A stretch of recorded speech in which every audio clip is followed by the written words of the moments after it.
Do you believe in ghosts? Well, personally, I've never seen one, but if I ever did, I'd probably freak out. But if you ever see this guy roaming your halls, you don't have to worry. He's not there to scare you. He's just there to show you how great he looks. We'll start out making this snazzy little spirit with our galvanized wire and wooden egg. And now I will hypnotize the egg before I cover him in aluminum foil and create a aluminum foil corn dog. Personally, I think corn dogs are delicious. Let me know in the comments if you like corn dogs or not. And even if you don't like corn dogs, I can still be your friend. Now we'll turn the aluminum foil corn dog into a Sculpey Ultralight corn dog. So far so good. I'm doing my best here to make sure there's no air bubbles between the aluminum foil and the ultralight. Well, it doesn't look as delicious as a real corn dog, but it'll do.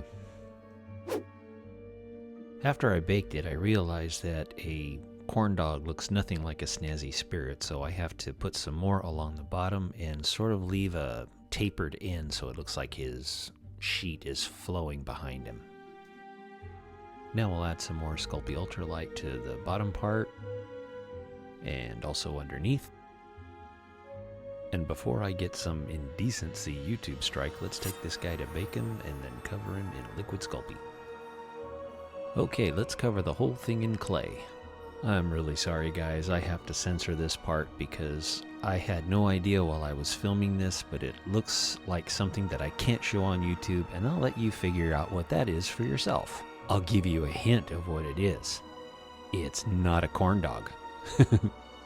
Okay, now with that juvenile silliness out of the way, let's continue covering him in clay. And I have to tell you, there is something about this particular batch of clay. It really sucked. I don't know what it was about this batch of clay, but it simply would not blend. It's Sculpey medium and it's not firm, so it should have been okay, but man, no matter how hard I tried, I could not get this stuff to blend. It was terrible. It was like trying to get Play-Doh to blend, and if anybody who's ever used Play-Doh in their life knows that Play-Doh doesn't blend. So all I could do is get it to a certain point and then rake it out. So that's what I did. I took out my frustrations by raking. I'll complain more about it later. Right now I have to get on with the video. So now I'll create my center line and my eye line. Now that I have those done, I'll take my thumbs and then I'll indent where the eyes need to be and then go to the ball styluses to make them bigger. See, it's even hard to indent the eyes, the clay's so hard. This isn't super Sculpey, it's stupid Sculpey. Stupid Sculpey. The eyes are a little shallow here, so I'm going to take some stupid Sculpey sausages and make his eyes a little deeper. See, now if I could learn to make the armature a little more shallow, I wouldn't have this problem. If the clay was thicker, I could make the eyes deeper, but I can't, so I have to add. For those of you who have followed me for a while, you already know that I always make the armature too big, and then I pay for it later. The lower part of the eyes here are a little too steep, so I needed to put a little more clay, and he ended up looking like Patrick for a little while, with a goofy looking smile. I like Patrick. I think Patrick is my spirit starfish. And I'm not going to add too much detail to the eyes this time because I'm going to use the Mosu black and you won't be able to see it anyway. If you stick around, I'll show you something really cool I did with the Mosu black paint. Now I'm going to add all the pleats and folds to his flowing sheet. I don't do clothes very often because I don't do them very well, but the thing is you can't let things that you can't do very well stop you from doing the actual sculpture that you want, because you don't want to limit yourself. So this time I said, I'm going to do it. I'm going to see if I could make folds and pleats and make them look kind of real. So we'll see how it goes. And of course, along with the difficulty of making pleats and folds, I have to use the stupid Sculpey that doesn't blend very well. So that made it extra hard. So it's really not my fault if it doesn't look right. It's the stupid Sculpey's fault that it doesn't look right. I'm just kidding. I take full responsibility that I chose the stupid Sculpey. Still, despite the Sculpey being stupid, it is coming along pretty well. Now I'm going to fold up some aluminum foil to make him some little arms. There's one arm and another arm. Yay! I'm going to position the arms. One is going to be holding a monocle because he has a bad eye. I don't know why he has a bad eye, but he has a bad eye and he needs to see so he doesn't bump into things. And if he bumps into things, that means he's a ghost that bumps in the night and he gives himself away. And he doesn't want to really scare anybody. He just wants to look good, so he can't go bump in the night. And that's why he needs the monocle. Jeez, my brain's going loopy. Anyway, his other arm is going to be holding a cane because, you know, all Snazzy Spirits have to have a cane. But the twist to this is I want to make it look like the arms are extended and you can see that there should be a hand there, but there's not going to be a hand there because his hands are invisible because he's a ghost wearing a sheet. The most difficult part about this sculpture is the monocle itself is going to be suspended by his invisible hand, and the chain will go from his invisible hand into his ghost pocket. And I'll be showing you how to do that in just a few minutes, but just don't fast forward because that's cheating, and nobody likes a cheater.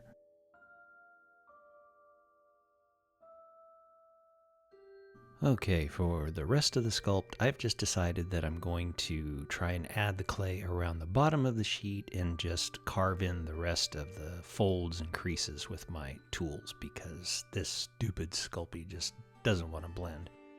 However, I've got to get it finished and I won't give up. I will eventually get this stupid Sculpey to blend to my will. I can't believe I just said that, but I did, didn't I? I apologize. There's no fear of me becoming a comedian, so let's move on. I mentioned earlier that I was going to make it look like invisible hands were coming out from under his sheet. So I just folded a piece over and blended it into the rest of the stupid Sculpey. That's looking pretty nice. So all there is left is to do the back and around the edges, so I'll smooth out the back and etch in the rest of the folds and creases, and then we'll move on to the hem of his sheet. I think if I would have known how much trouble the clay was going to give me, I probably would have done the front the same way I'm doing here. So I'll add some refinements and smooth it all out, and then we can get to the bottom of his sheet.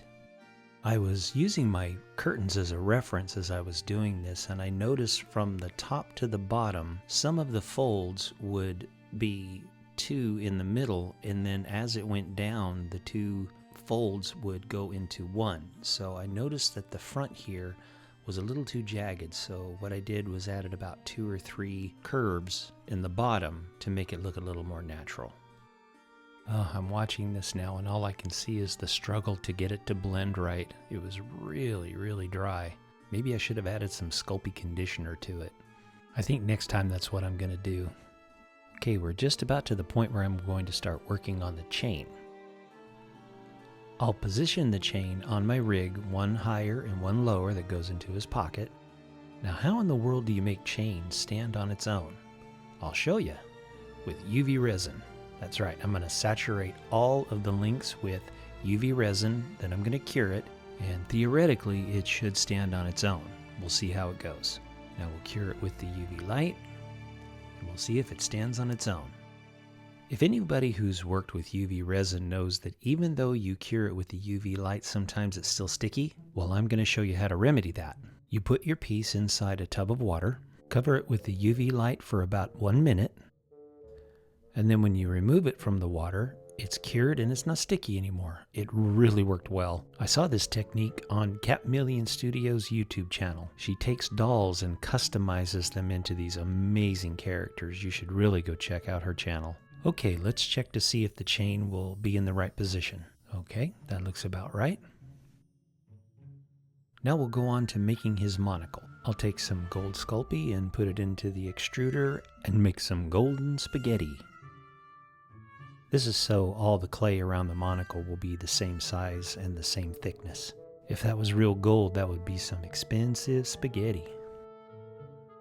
Now I'll take a big cabochon and put the clay around it. At least when I do this, I know this isn't stupid Sculpey and it'll blend right. See, now you can see why I wanted to put it through the extruder. It's all the same size all the way around.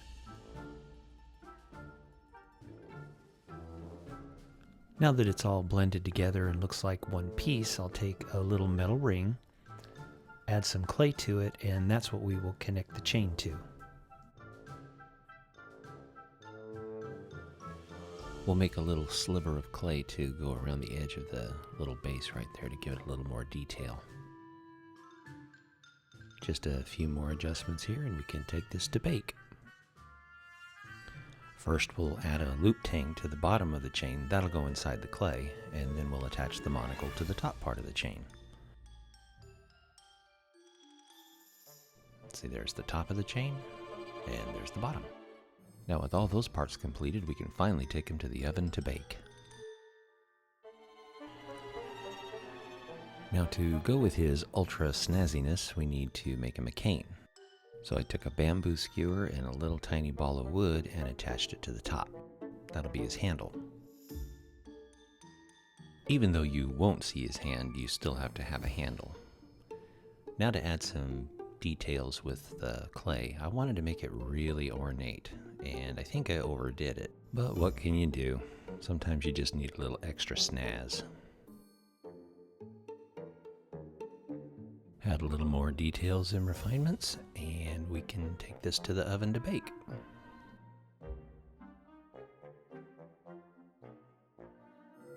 Now that it's done baking, we can paint it. I decided I wanted the cane to look like real wood, so I used a brown Sharpie over the bamboo skewer and wiped it off with a paper towel, and it really ended up looking like a real cane. Now we'll paint his handle. I decided to go all gold and black. I mean, seriously, if you've got a gold monocle with a gold chain, you have to have a cane with a gold handle. Makes sense to me. Okay, now let's make his bow tie. I'll take this diamond cutter and push it in the clay, and then cut the diamond in half, and we'll have two halves of our bow tie. After I push down the edges, I need to put it on a piece of baking glass so that I can do the details on the bow tie and leave it on there while it's baking. It would be impossible to remove this and then bake it on something else because it would distort. But after it's baked, you can just pop it off with one of your sculpting tools. And there you have it, one Snazzy Spirit bow tie ready to bake.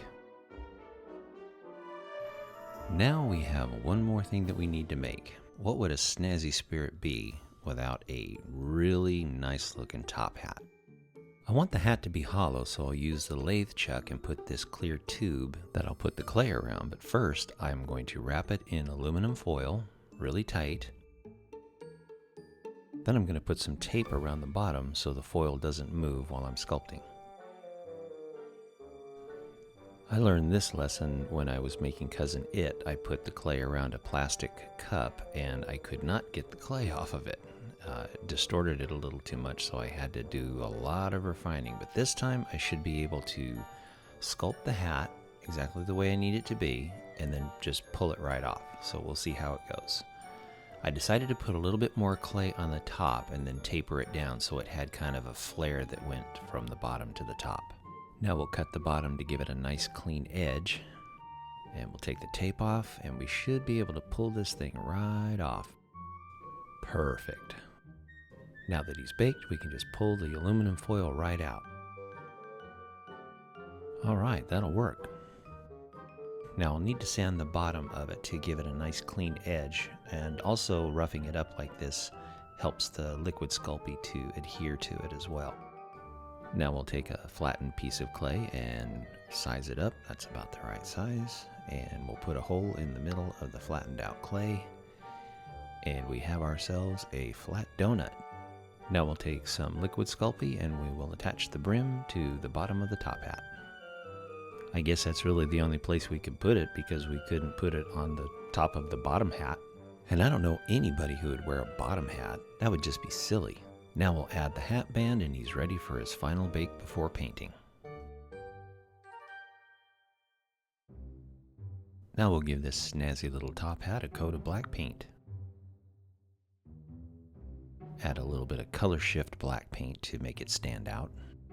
And now it's finally time to paint this bad boy. Why don't we just give it a nice coat of white paint? Oh, that was easy. Now, even though the monocle's already gold, it's a little dull, so I decided to go over it with some gold paint to give it a little more of a sheen. Now I'll add some silicone footies to my clip and put the bow tie in it and give it a coat of black paint. The whole time I'm painting this, I'm just hoping that the clip doesn't slip and shoot the bow tie across the room. Now we'll do the other side. Now to paint the insides of his eyes and his cuffs. I'm using the Mosu Black light absorbing paint. Now, you guys are going to see something really cool. Watch this.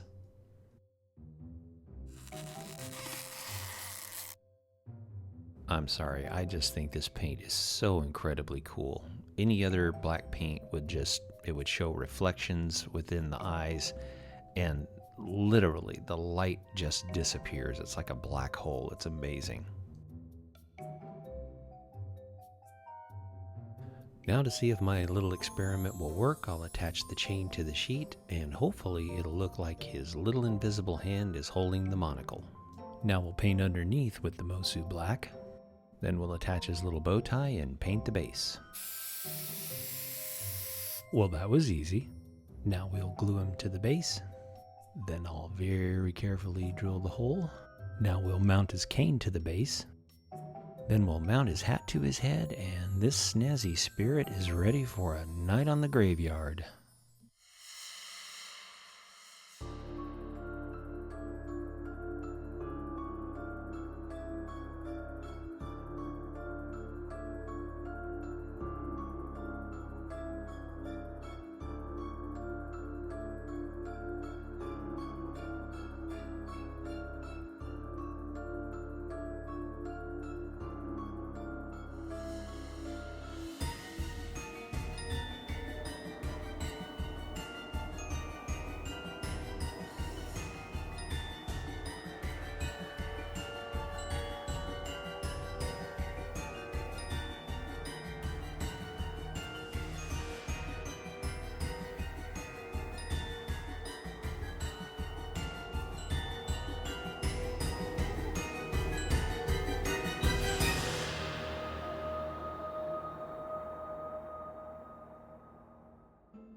Hey, if you've made it this far, you are a rock star. I can't tell you how much I appreciate you watching this video, and I hope it alleviates your fear of ghosts. If you like the video, please consider giving it a thumbs up, and if you would like to see future videos, don't forget to hit that subscribe button.